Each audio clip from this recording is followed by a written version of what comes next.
আজ মন চেয়েছে আপনাদের নিয়ে যাই এমন একটা জায়গায় যেখানে মেঘ পাহাড়ের সাথে ধাক্কা খেয়ে ঝরে পড়ছে ঝর্ণা হয়ে, আর সেই ঝর্ণার জল অফুরন্ত সবুজের মাঝে দিয়ে বয়ে চলেছে খরস্রোতা নদী হয়ে।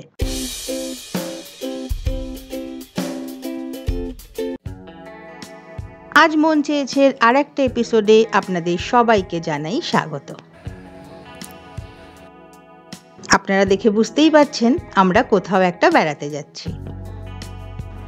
আমরা মানে আমি, মা, আমার বোন রিয়া, রিয়ার হাজবেন্ড কৌশিক, রিয়া কৌশিকের ছোটবেলার বন্ধু দেবাশিস এবং অবশ্যই আমার ছেলে টিনটিন। আপনাদের মনে থাকতে পারে গণপতি বাপ্পার পুজোর এপিসোডে আমি বলেছিলাম যে আমাদের যখন আড্ডা চলছে তখন আমরা একটা প্ল্যান করছি, আর সেটা যে কি প্ল্যান সেটা আমি আপনাদের পরে বলবো। অ্যাকচুয়ালি এটাই সেই প্ল্যানটা এটাই ছিল যে এবারের বর্ষাতে আমরা একটা জায়গায় বেড়াতে যাব। আমরা যাচ্ছি মালসেজ ঘাট। মালসেজ ঘাট মহারাষ্ট্রের বর্ষাকালে বেড়ানোর জন্যে সব থেকে জনপ্রিয় একটা জায়গা। মনসুন ডেস্টিনেশন বলতে সবাই মালসেজ ঘাটকেই বোঝে। মুম্বাই থেকে 160 থেকে 170 কিলোমিটারের মধ্যে এর দূরত্ব পড়বে। যেতে আপনার 3-4 ঘন্টা লাগবে। সেটা অবশ্য ডিপেন্ড করছে আপনি কোন রাস্তা দিয়ে যাচ্ছেন এবং যেতে যেতে আপনি কতটা টি ব্রেক নিচ্ছেন তার ওপর। আমরা যাচ্ছি ঘোড়বন্দর রোড হয়ে। মালসেজ ঘাট ঠানে ডিস্ট্রিক্টের মধ্যেই পড়ে। পথে যেতে যেতে আমরা ব্রেকফাস্টটা করে নেব ভাবলাম। স্বভাবতই সকাল সকাল সবাই বেরিয়েছি, ব্রেকফাস্ট তো করিনি।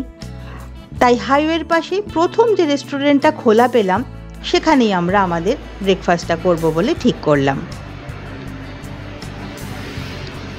আমরা যাব নাসিক রোড হয়ে। ঠানে ডিস্ট্রিক্টের ঘোড়বন্দর রোড ক্রস করে আমরা এখন নাসিক হাইওয়েতে চলে এসেছি। এই হাইওয়ের পাশেই এই রেস্টুরেন্টটা। আমরা আমাদের মনের মতো যে যেটা খাবে সেটা অর্ডার করে দিয়েছি। কিন্তু একটা বিষয় নিয়ে আমাদের মধ্যে বেশ একটা গভীর চিন্তাভাবনা চলছিল, কারণ এখানের মেনুতে দেখছিলাম ভেজ অমলেট। আমরা কিছুতেই বুঝতে পারছিলাম না এই ভেজ অমলেটটা কী জিনিস। অ্যাকচুয়ালি যখন অর্ডারটা দেয়া হলো, সোজা বাংলায় বলতে গেলে ওটা বেসনের গোলা রুটি। বুঝুন, তার নাম ভেজ অমলেট। যাই হোক, সেই ভেজ অমলেট খেয়ে ধোসা, ইডলি, যে যার পছন্দ মনের মতো ব্রেকফাস্ট করে আমরা নাসিক হাইওয়ে দিয়ে এবার যাচ্ছি আমাদের গন্তব্য মালসেজ। মালসেজ ঘাট একটু আগেই যেটা বলছিলাম, মহারাষ্ট্রের বর্ষাকালে যাওয়ার সব থেকে জনপ্রিয় জায়গা, মানে মনসুন ডেস্টিনেশন মালসেজ ঘাট। লোনাভলাও অনেকে যান, খান্ডালাও যান, অনেকেই অনেক জায়গা যান, কিন্তু সব থেকে বেশি জনপ্রিয় কিন্তু এই মালসেজ। এই যে রাস্তাটা, এই রাস্তাটাই সোজা চলে যাচ্ছে ছত্রপতি সম্ভাজিনগর, নাগপুর। এটাই হচ্ছে নাসিক মুম্বাই হাইওয়ে। ছত্রপতি সম্ভাজিনগর অ্যাকচুয়ালি ঔরঙ্গাবাদের এখনকার নাম। ঔরঙ্গাবাদ নাম তো চেঞ্জ হয়ে গেছে, চেঞ্জ হয়ে ছত্রপতি সম্ভাজি মহারাজ নগর এই নামটাই হয়েছে। হ্যাঁ, তো যেটা বলছিলাম, তো মালসেজ ঘাট হচ্ছে মহারাষ্ট্রের মনসুন ডেস্টিনেশনের মধ্যে সব থেকে বেশি জনপ্রিয়। দুঃখের কথা কি জানেন, আমি এত বছর মুম্বাইতে থাকা সত্ত্বেও আমি কিন্তু প্রথমবার বর্ষাকালে মালসেজ যাচ্ছি। আমি মালসেজ আগেও গেছি, আগে আমার 2 বার গেছি, এটা আমার 3rd টাইম, কিন্তু দুর্ভাগ্যবশত আমি বর্ষাকালে কোনো বাড়ি যাইনি। তো সেই সৌভাগ্য আমার এবার হয়েছে যে বর্ষাতে আমি মালসেজ ঘাট যাচ্ছি, এবং এর জন্য আমার বোন এবং আমার বোনের হাজবেন্ড, এদের কাছে আমি কৃতজ্ঞ, কারণ প্ল্যানটা ওদেরই ছিল। যেতে যেতে পথের মাঝখানে এত সবুজ দেখে আমরা না দাঁড়িয়ে পারলাম না। ঘুরতে যাওয়ার এটাই তো মজা বলুন, হুড়হুড় করে চলে গেলে হয়? যেখানে মনে হবে একটু দাঁড়াবো, থামবো, প্রকৃতিকে দেখবো, নিজেদের মতো করে সময় কাটাবো। কোনো একটা ডেস্টিনেশনে যাওয়ার যে রাস্তাটা, সেই রাস্তাটাও কিন্তু কম গুরুত্বপূর্ণ বা কম মজাদার নয়। ডেস্টিনেশনে পৌঁছে গেলে তো পৌঁছেই গেলেন, কিন্তু যে রাস্তা দিয়ে আপনি যাচ্ছেন, আপনার গন্তব্যের যে রাস্তা, সেটাও কিন্তু সমান উপভোগ্য হওয়া উচিত। মা অবশ্য গাড়ি থেকে নামেননি, আমরা সবাই নেবে আমাদের মতো করে একটু সময় কাটাচ্ছিলাম। টিনটিন রেডি হচ্ছিল তার গোপ্রো নিয়ে, যদি কোনো পোকামাকড়ের ছবি পাওয়া যায়। আমরা আমাদের নিজেদের সেলফি তুলতে বা এই মোমেন্টটাকে যতটা সম্ভব উপভোগ্য করে রাখার ব্যস্ততাতেই ছিলাম। ওরা দুজনে মানে কৌশিক আর দেবাশিস ছোটবেলার বন্ধু, তো তাই ওদের অনেক রকম পাগলামো আমি এখানে দেখতে পাচ্ছিলাম, এবং যেটা দেখে এত ভালো লাগছিল। ভালো এই জন্যই লাগছিল যে ওরা দুজনেই নিজের নিজের কর্মক্ষেত্রে ব্যস্ত। এই ব্যস্ততার মধ্যেই এই ছেলে মানুষটা যে এখনো রয়ে গেছে, এটাই তো বিরাট, তাই না? এবং এই ছেলে মানুষগুলোই কিন্তু আমাদের আরও বেশি সজীবতা এনে দেয় আমাদের জীবনে। এগুলো না থাকলে জীবনের মানেই থাকে না। এই পাগলামোটার ভীষণ দরকার, কিন্তু এইসব পাগলামো করে, এসব ছেলে মানুষই করে আমরা আবার বেরিয়ে পড়েছি। এখন যেহেতু বর্ষাকাল, সেহেতু চারদিকটা সবুজ আর সবুজ, দেখে তো বুঝতেই পাচ্ছেন। আমি আপনাদের আগেও বলেছি মহারাষ্ট্র খুব সুন্দর, কিন্তু সব থেকে সুন্দর রূপ এর কিন্তু বর্ষাকালেই। তা না হলে বাকি বছরটা যখন জল থাকে না বা বৃষ্টি হয় না, তখন কিন্তু গাছপালা এত সবুজ থাকে না। তখন রুক্ষ সূক্ষ্ম পাহাড় সবটাই কেরম ব্রাউন বাদামি রঙের হয়ে থাকে। কিন্তু এই বৃষ্টির সময় বর্ষাকালে আপনার চোখে পড়বে শুধুই সবুজ আর সবুজ। তাই মহারাষ্ট্রে বর্ষাকাল সত্যি খুব সুন্দর। বর্ষাতে মহারাষ্ট্র হয়ে ওঠে অপরূপা। আমি এর আগের বছরও একটা ভিডিও বানিয়েছিলাম মহারাষ্ট্রের বর্ষাকাল নিয়ে। পথের মধ্যে যেতে যেতে কত যে অজস্র পাহাড়ি নদী আর অজস্র ঝর্ণা চোখে পড়বে তার ইয়ত্তা নেই। তবে হ্যাঁ, দুঃখের বিষয়, এই সমস্ত পাহাড়ি নদী আর ঝর্ণাগুলো কিন্তু বছরের অন্য কোনো সময় আপনি দেখতে পাবেন না, সেগুলো ভ্যানিশ হয়ে যাবে। তাই মহারাষ্ট্রের সৌন্দর্য এবং মহারাষ্ট্রের মজাটা যদি নিতে চান, তাহলে আপনাকে বর্ষাকালেই আসতে হবে। আমরা আবার থমকে গেছি, থমকে নেমে পড়েছি এই নদীটার পাশে। এত অপূর্ব এর প্রাকৃতিক দৃশ্য, এত সুন্দর লাগছে এই সবুজের সমারোহের মধ্যে এই নদীটার বয়ে চলা, যে এটাকে উপভোগ করার মুহূর্তটা থেকে আমরা কিছুতেই নিজেদেরকে বঞ্চিত রাখতে পারলাম না। এটাই তো ঘোরার মজা। এই জন্যেই তো বাইরে আসা, যাতে প্রকৃতির সাথে আমরা একাত্ম হতে পারি। এই সবুজের মাঝে, এই শান্ত নিরিবিলি পরিবেশে যাতে বুঁদ হয়ে থাকতে পারি আর নিয়ে নিতে পারি আরও বেশ কিছুটা অক্সিজেন, যে অক্সিজেন আমাদের আগামী দিনগুলোতে আমাদের জীবনকে চলতে সাহায্য করবে। নর্মালি মহারাষ্ট্রের নদীগুলোতে এত জল থাকে না, যদি না আপনি বর্ষাকালে আসেন। বর্ষাকাল বলেই কিন্তু এই নদীটাতে এতটা জল। মালসেজ ঘাট আসলে ওয়েস্টার্ন ঘাটসের একটা মাউন্টেন পাস। মহারাষ্ট্রের পুরোটাই তো ওয়েস্টার্ন ঘাটস আর সাহাদ্রি পর্বতমালা, এই দুটো দিয়ে ঘেরা। ওয়েস্টার্ন ঘাটসেরই মাউন্টেন পাস হচ্ছে মালসেজ ঘাট। আর লোনাভলাও এখানকার অত্যন্ত জনপ্রিয় একটা ডেস্টিনেশন। সেটাকে আপনি বর্ষাকালেও আসতে পারেন বা শীতের সময়ও আসতে পারেন, তবে মালসেজ ঘাটের গুরুত্ব কিন্তু বর্ষাকালেই সব থেকে বেশি, এবং তাই বর্ষাতেই এখানে সব থেকে বেশি ভিড়টা হয়। টিনটিনকে দেখুন, জল দেখতে পেলে ও আর কিছু চায় না। অনেক কাণ্ড করে ওকে ডেকে একটু ছবি তুলতে হয়, নালেও জলে ঢুকে থাকলেই ভালো। ওরা ছবি তুলতে ব্যস্ত, আর টিনটিন ছবি তুলতে ব্যস্ত কোনো মাছের। যদি কোনো মাছ পেয়ে যায় বা জলের ভেতরে এমন কোনো প্রাণী যেটা ও আগে দেখেনি। টিনটিনকে ক্যামেরা হাতে জলের তলায় ডুব মারতে আপনারা এর আগেও দেখেছেন, তাই না? এসব নিয়ে থাকতেই ও ভালোবাসে। প্রকৃতি ওর জীবন, অ্যানিমালই ওর জীবন। ও বলে আমরা না থাকলে কোনো ক্ষতি নেই, প্রকৃতি থাকুক। ইতিমধ্যে আমাদের একটু চা তেষ্টা পেয়ে গেছিল। না, আমার কাছে সব জিনিস রেডি থাকে। হ্যাঁ, এটা ঠিক, বেড়াতে গেলে আপনি আমার কাছে সব রেডি পাবেন।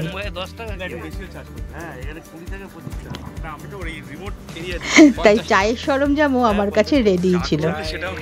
এই সুন্দর প্রাকৃতিক পরিবেশের মধ্যে দাঁড়িয়ে গরম গরম চা খাওয়ার আলাদাই মজা, কি বলুন, তাই না?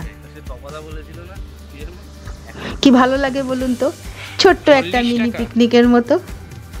হ্যাঁ, তবে এটাও ঠিক, এত সহজে যে এই সব কিছু করা যায় তার জন্য আজকে এত রকম জিনিস পাওয়া যায়, সেগুলোই দায়ী। যেমন আমি এই চাটা বানিয়েছি কিন্তু ইনস্ট্যান্ট টি মিক্স থেকে। নর্মালি এগুলো আমি আগে ফ্লাইটে দেখতাম, কিন্তু এখন এগুলো আমাদের সাধারণের জন্য ভীষণ অ্যাভেলেবেল হয়ে গেছে। চা খেয়ে আমরা ফ্রেশ হয়ে নতুন উদ্যমে আবার আমাদের যাত্রা শুরু করলাম আমাদের গন্তব্য মালসেজ ঘাটের দিকে। অবশ্যই পুরো রেঞ্জটাই আমাদের গন্তব্য বলতে পারেন, তাই না? প্রতিটা মুহূর্তই মনে হচ্ছে যেই তো এত অপূর্ব জায়গা, এখানেই থেকে যাই, এখানেই গাড়িটাকে দাঁড় করিয়ে দিই। প্রত্যেকটা জায়গায় মনে হচ্ছে দাঁড়াই, ছবি তুলি, প্রকৃতিকে দেখি। কিন্তু জানেন, এই যে ধারের এই মাটিগুলো দেখছেন না, আসলে এখানে না রাস্তা তৈরি হচ্ছে। জানি না আরও বড় রাস্তা তৈরি করে কার কোন উপকারটা হবে, কিন্তু তার জন্যে প্রচুর গাছ কাটা যাচ্ছে। আমি ভাবছিলাম এখন আমরা যে রাস্তাটা দিয়ে যাচ্ছি, আগামী বছর বা তার পরের বছর আসলে হয়তো এই রাস্তাটা অনেকটা চওড়া হয়ে যাবে, আর সেই সঙ্গে নিশ্চিহ্ন হয়ে যাবে বেশ কিছুটা সবুজ, অনেকগুলো গাছ। এটা কি সত্যিই কোনো উন্নয়ন? এটা উন্নতি না অবনতি জানি না। দেখছেন কিভাবে কাটা হচ্ছে মাটি, কিভাবে কাটা হচ্ছে গাছ। এখানকার রাস্তা বড় করে কি হবে বলুন তো? যেটুকু আছে সেটুকুই কি যথেষ্ট নয়? জানি না। তবে প্রকৃতিকে এইভাবে নষ্ট হতে দেখলে ভীষণ খারাপ লাগে। মানুষ বুঝতে পারছে না প্রকৃতি না থাকলে আমরাও তো থাকবো না। কে জানে এই বোধ মানুষের মনে কবে আসবে? হয়তো একদম নিশ্চিহ্ন হওয়ার আগে, কিন্তু তখন আর কিছু করার থাকবে না। প্রকৃতি তো নিজেকে শুধরে নেবেই কোনো না কোনো দিন। সেই রিভেঞ্জটা, সেই বদলাটা যে কি সাংঘাতিক হবে জানা নেই আমার। পথের মধ্যে চোখে পড়ছে অজস্র ঝর্ণা। দেখছেন কি সুন্দর পাহাড় বেয়ে নামছে জলধারা। এটাই মালসেজ ঘাটের মজা। আমরা কিন্তু মালসেজ ঘাটের রেঞ্জটার মধ্যে এসে গেছি। মালসেজ ঘাট সমুদ্রপৃষ্ঠ থেকে 700 মিটার উঁচুতে। দেখুন কি অপূর্ব ঝর্ণা। এত সুন্দর প্রাকৃতিক পরিবেশ, এত সুন্দর করে প্রকৃতি বর্ষাকালে এখানে সব কিছু সাজিয়ে রাখে, যে না দেখবে এই অনুভূতি বোঝানো সত্যি খুব মুশকিল। আমি কতটুকুই বা আমার ফোন বন্দি করতে পেরেছি। আমি তো বারবারই বলি আমার ক্যামেরা নেই, আমি যেটুকু তুলি আমি ফোনেই তুলি, আর আমার আইফোনও নেই, নর্মাল ফোনেই আমি এই সমস্ত ভিডিওগুলো ক্যাপচার করি, তাই খুব ভালো ছবি আসে না। আর এখন যে ধোঁয়াটা দেখছেন এটা কিন্তু প্রচণ্ড বৃষ্টি হচ্ছে তার জন্য, এবং পাহাড়ের ওপর থেকে জল নেমে আসছে এবং সেই জলটা এসে পড়ছে আমাদের গাড়ির ওপর।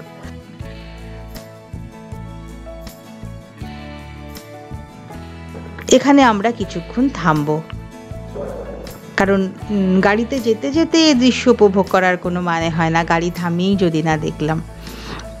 দেখুন মেঘ এসে পাহাড়কে ছুঁচ্ছে, ধোঁয়ার কুণ্ডুলি উঠছে উপত্যকা থেকে।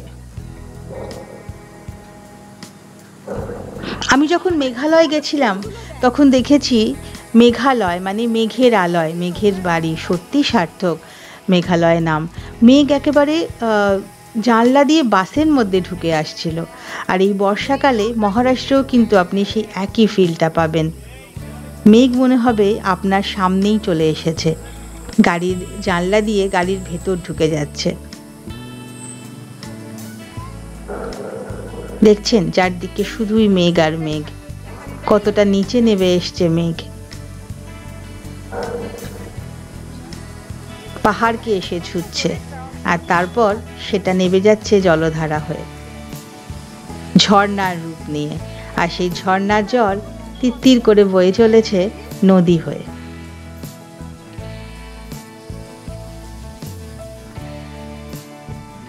উপত্যকাটা দেখুন কি সুন্দর লাগছে না ওপর থেকে দেখতে।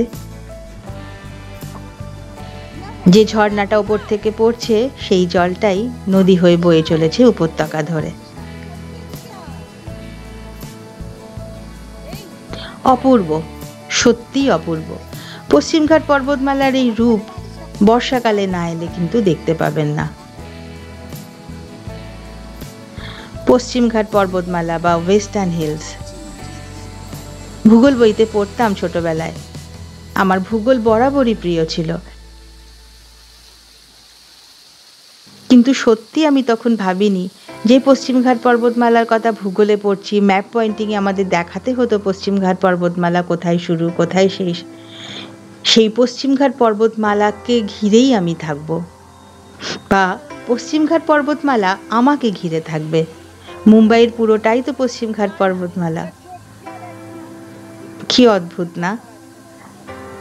মানুষের ভাগ্য, মানুষের ডেস্টিনি যে কোথায় নিয়ে যায় সেটা বোঝা যায় না। বোঝা গেলে ভালো হতো, নাকি বোঝা যায় না বলেই জীবনটা সুন্দর? কে জানে কোনটা ঠিক।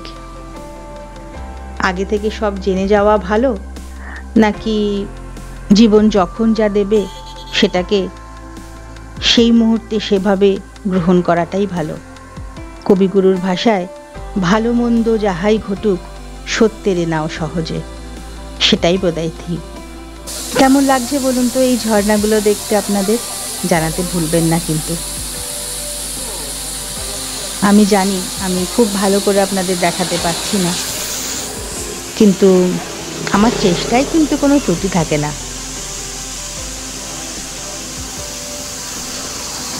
আমরা আপাতত সবাই এই প্রাকৃতিক পরিবেশকে দারুণভাবে উপভোগ করছি। আর আমি তো আরও, আপনাদের বললাম না, এই প্রথমবার আমি বর্ষাতে মুম্বাইয়ের বাইরে। যে মালসেজ ঘাটকে আমি একদম রুক্ষ সূক্ষ্ম দেখেছি, সেই মালসেজ ঘাট মনে হচ্ছে যেন কোন একটা জাদু বলে পুরো সবুজ সবুজ সবুজ হয়ে সেজে উঠেছে। চারদিকে শুধু সবুজ আর ঝর্ণার ঝরঝরানি। আমি তো শুধু রুখাসুখা পাহাড় দেখেই গেছিলাম, কিন্তু সেই মালসেজের যে এত অপূর্ব রূপ আমি এর আগে শুধুমাত্র ছবিতেই দেখেছিলাম। চাক্ষুষ এই প্রথমবার। পাহাড়ের গায়ে এই ছোট ছোট ফুলগুলো দেখুন, নাম না জানা পাহাড়ি ফুল, কি সুন্দর লাগছে। গরমকালে বা শীতকালে এরা কোথায় যেন গায়েব হয়ে যায়, কিন্তু বর্ষাকালে আবার ফুটে ওঠে। শুধু আমরাই কিন্তু প্রকৃতির মজা নিই না, ওরাও দেখছেন। মালসেজ ঘাটে এরকম প্রচুর দেখতে পাবেন। তবে হ্যাঁ, যে কথাটা এদের ক্ষেত্রে বলা হয় না, বাঁদরের বাঁদরামি, তার থেকে সাবধান। এরা কিন্তু যখন তখন অ্যাটাক করতে পারে। তার জন্য অবশ্য আমরাই দায়ী, কারণ আমরা এদের এত খাবার দিই, ওরা ধরেই নিয়েছে যে আমরাই ওদের খাবার দেব। মানে সহজ সরল যে প্রবৃত্তিটা, সেটা আমরাই এদের নষ্ট করে দিচ্ছি। একে তো আমরা ওদেরকে খাবার দিয়ে দিয়ে ওদের অভ্যেস পরিণত করছি যে ট্যুরিস্ট মানে মানুষ এসে ওদের খাবার দেবে, আর সেকেন্ডলি ওদের থাকার জায়গাটাই তো আমরা ছিনিয়ে নিই। ওরা খাবারটা নেবে কোথা থেকে? গাছপালা কি আর আছে যে ওরা খাবারটা সেই গাছপালা থেকে সংগ্রহ করবে? দেখুন দূর থেকে এই পাহাড়ের গা বেয়ে বয়ে চলা জলপ্রপাত কি অপূর্ব লাগছে। মেঘের মধ্যে দিয়ে গিয়ে, পাহাড়ের মধ্যে দিয়ে গিয়ে, আর এত জলপ্রপাতের মধ্যে দিয়ে গিয়ে এবার আমরা আমাদের গন্তব্য, মানে আমরা যে মালসেজ ঘাটের যে রিসোর্টটা বুক করা হয়েছে, আমরা সেখানে গিয়ে পৌঁছবো আর কিছুক্ষণের মধ্যেই। খুব বেশি দেরি আর নেই, আমরা প্রায় এসেই গেছি। পাহাড়ের তলাতে পর্যন্ত দোকান হয়ে গেছে, আপনারা ভাবুন। বাই চান্স যদি কোনো দুর্ঘটনা ঘটে, ভাবতে পারছেন কি ভয়ঙ্কর অবস্থাটা হবে তাহলে? কিন্তু মানুষকে কে বোঝাবে? মানুষ এটা বোঝে না, এই সমস্ত জিনিস প্রকৃতির সৃষ্টি। তাই সৃষ্টি আর বিনাশ দুটোই কিন্তু প্রকৃতির হাতে, এখানে আমাদের কিচ্ছু করার নেই। এটা একটা ছোট্ট টানেলের মধ্যে দিয়ে আমরা পাস হচ্ছি, কিন্তু টানেলের ভেতরেও দেখুন কি সুন্দর করে ছবি আঁকা আছে। শিবাজি মহারাজের নানা কীর্তি কিন্তু এখানে অঙ্কিত রয়েছে। শুধু এই টানেল বলে না, আমি মহারাষ্ট্রের অনেক জায়গায় দেখেছি। শিবাজি মহারাজকে, ছত্রপতি শিবাজি মহারাজকে মহারাষ্ট্রিয়ানরা ভগবান জ্ঞানে পুজো করেন, আর সত্যিই তাই, উনি ভগবান তুল্য মানুষই ছিলেন। সত্যিকারের বীর, সত্যিকারের যোদ্ধা। আমরা পৌঁছে গেছি মালসেজ অ্যাগ্রো রিসোর্টে। আমি এখানে আপনাদের কাছে একটু ক্ষমা চেয়ে নিই, আমার এই ভিডিওটা পোস্ট করতে কিন্তু বেশ কিছুটা দেরি করে ফেলেছি। আমি নানা কাজে আমি একটু ব্যস্ত ছিলাম। আসলে এই ভিডিওটা আমি তখন নিয়েছিলাম, আমরা বেড়াতে গেছিলাম, তখন গণেশ উৎসব চলছে, তাই জন্য এখানে বাপ্পার পুজো আরাধনা করা হয়েছে। আমি এসেই বাপ্পাকে দেখে যথারীতি ভীষণ খুশি, আমার তো দারুণ ভালো লাগলো। এবার আমরা আমাদের জন্য যে রুম নেওয়া হয়েছে আমরা সেখানে যাব। তবে আমরা আগেই বলে রেখেছিলাম, কারণ আমরা আলাদা আলাদাভাবে থাকবো না, আমরা একসাথেই থাকবো, কারণ মজা করতে এসেছি তো। আলাদা আলাদা করে 2-3টে রুম নিয়ে কী লাভ, যদি সেই গল্প, সেই আড্ডা, সেই মজাটাই না করা হলো। আর রুমে থাকবোই বা কতক্ষণ, সারাক্ষণ তো ঘুরবো। কি সুন্দর জায়গায় দেখেছেন এই রিসর্টটা, পেছনে পাহাড়, সেই পাহাড়ের ওপর মেঘ, চারদিকে শুধু সবুজ আর সবুজ, তার মাঝখানেই রিসোর্টটা।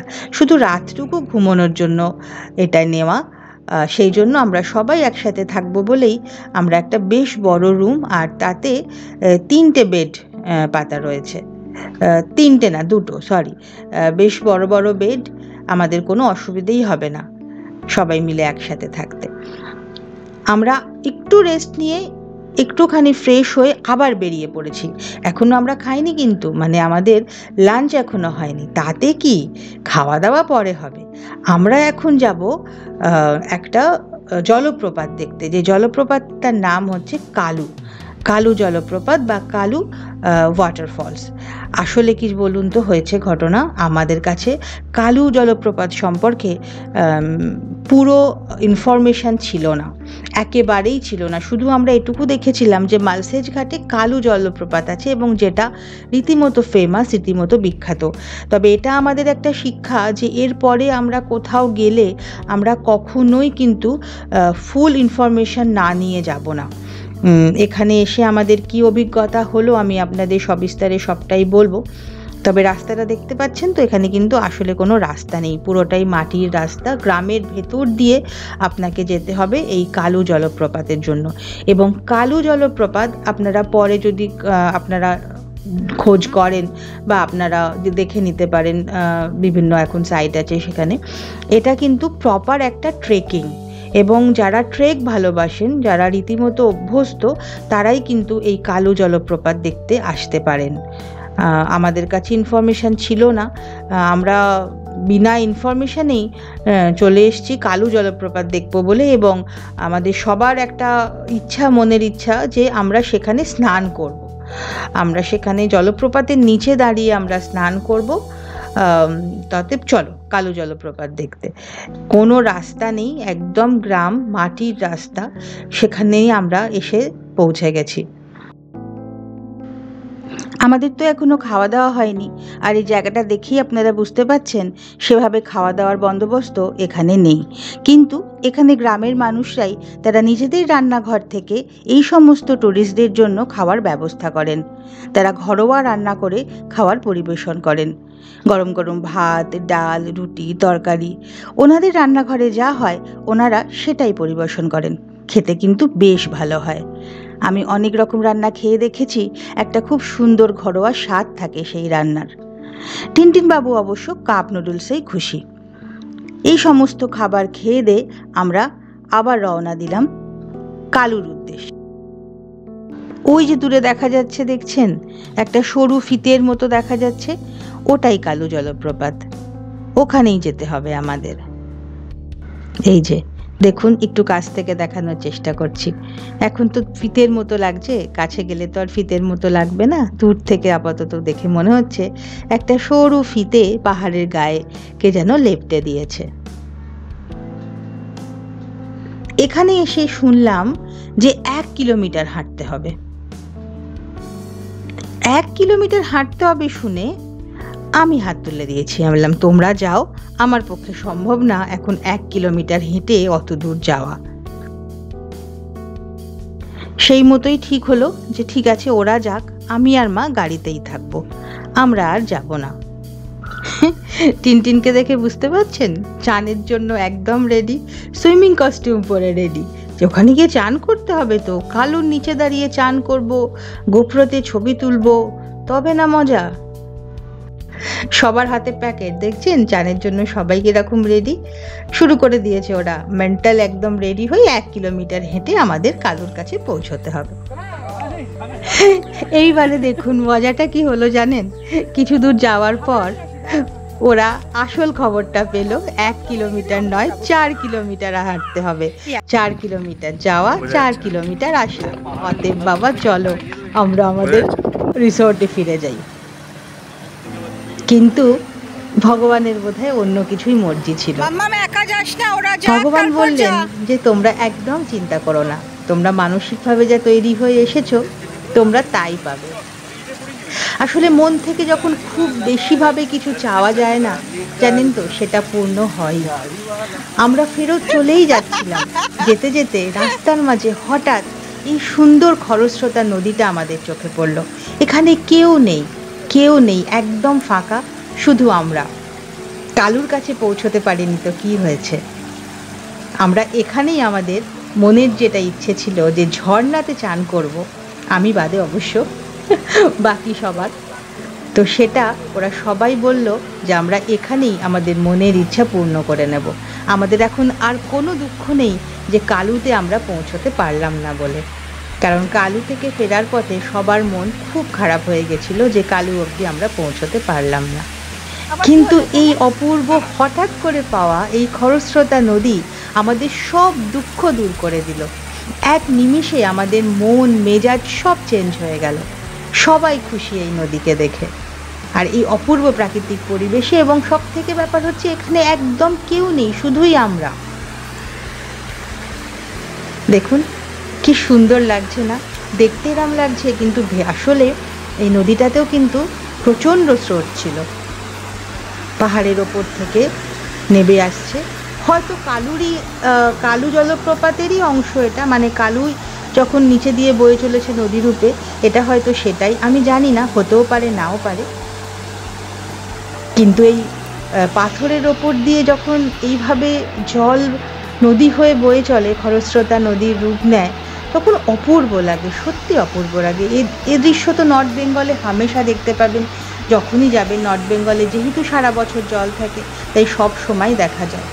কিন্তু আমার কাছে তো আপাতত এটাই বিশাল পাওয়া, কারণ আমি তো সব সময় নর্থ বেঙ্গল যেতে পারি না, আমি কলকাতাতেই খুব কম যাওয়া হয়। আমার কাছে এখন মহারাষ্ট্রেই যাতায়াত বেশি। মহারাষ্ট্রে কোঙ্কান, আপনাদের বহুবার এর আগে কোঙ্কান নিয়ে গেছি, কোঙ্কানের অপূর্ব রূপ আপনাদের দেখিয়েছি, মার্সেজ ঘাটও তারই একটা অংশ।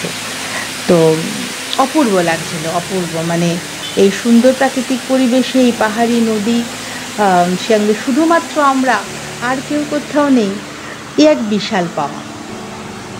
এসব জায়গাতেই মনে হয়, মানে এরকমভাবে আসলেই মনে হয় সত্যি সার্থক হলো ঘোরাটা।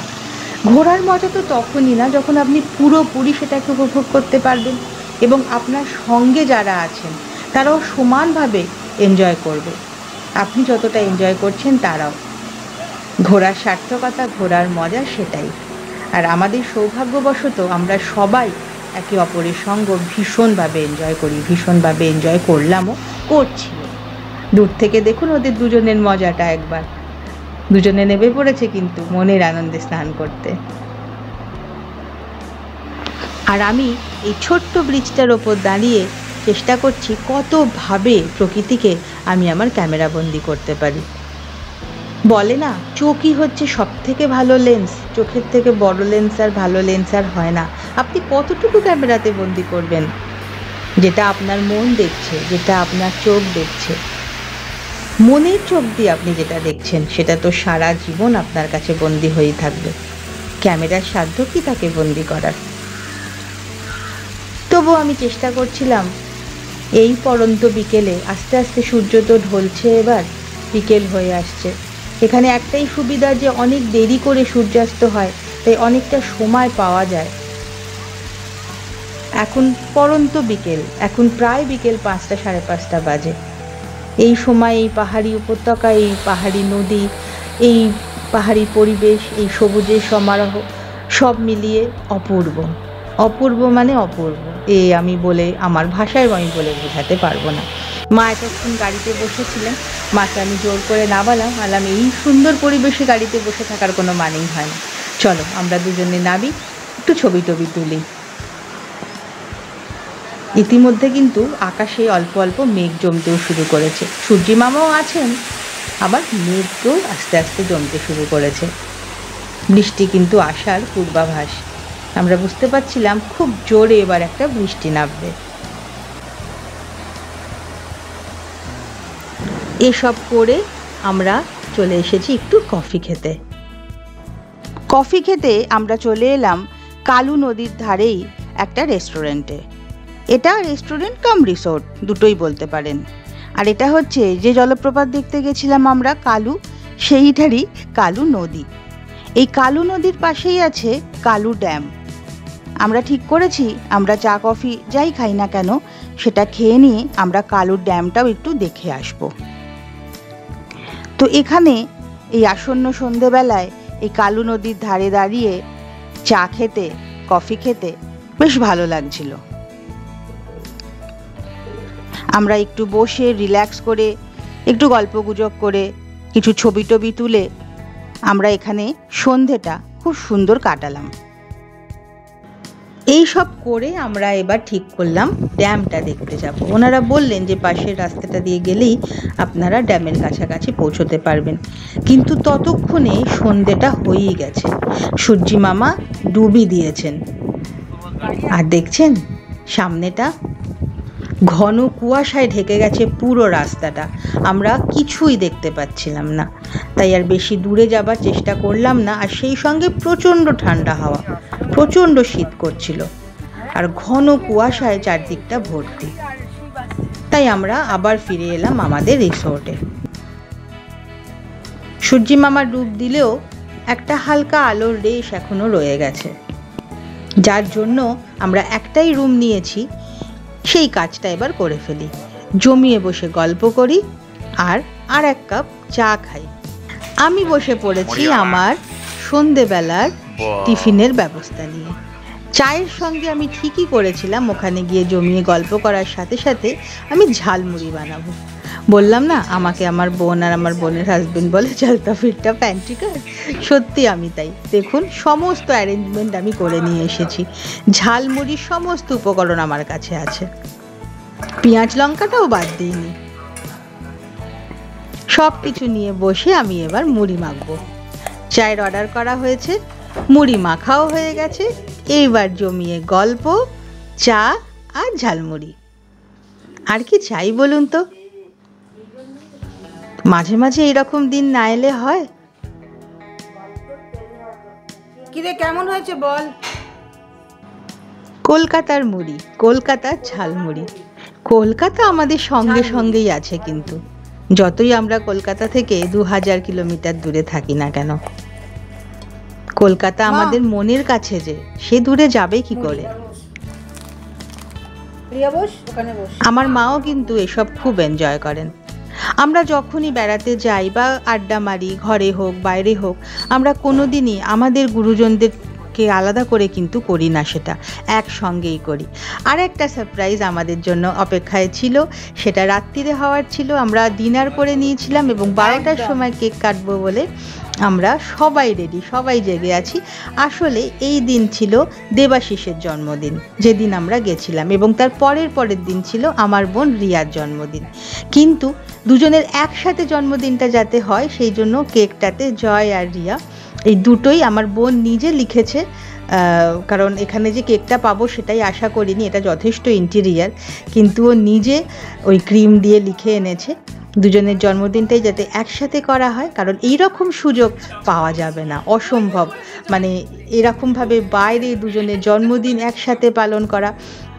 আসলে দেবাশিস যে ওদের বন্ধু, ও কলকাতায় থাকে, ও কাজে এসেছিল মুম্বাইতে, এ সুযোগ তো সব সময় ঘটে না। তাই আমরা দারুণ এনজয় করে রাত 12টার সময় আমরা ওদের জন্মদিনের কেক কাটলাম, খুব এনজয় করলাম। আপনারা আমাকে জানাবেন কিন্তু এই এপিসোড আপনাদের কেমন লাগলো। এটার দ্বিতীয় ভাগ নিয়ে আমি খুব তাড়াতাড়ি আসছি, কারণ একটা ভিডিওতে এত বড় ভিডিও বানানো সম্ভব না এবং আপনাদেরও দেখতে ভালো লাগবে না। এর পরের পার্টে আরও একটা সারপ্রাইজ অপেক্ষা করছে, যেটা কিনা বলা যেতে পারে মহারাষ্ট্রের অন্যতম একটা আকর্ষণ, এমন একটা জলপ্রপাত যে জলপ্রপাতের জল নিচের দিকে না বয়ে ওপর দিকে বয়। সেই জলপ্রপাতের ভিডিও নিয়ে আমি দ্বিতীয় এপিসোডে আসব। আপাতত এই এপিসোডটা আমি এখানেই শেষ করছি। আমরা দারুণ এনজয় করলাম, এটা মজা করে কেক খাওয়া হলো। আজ তবে আসি, ভালো থাকবেন, সুস্থ থাকবেন, মনে আনন্দে থাকবেন, আর সেটাই করবেন যেটা মন চায়। আর আমাকে অবশ্যই জানাবেন আপনাদের কেমন লাগছে। আজ তবে আসি, দেখা হচ্ছে খুব তাড়াতাড়ি।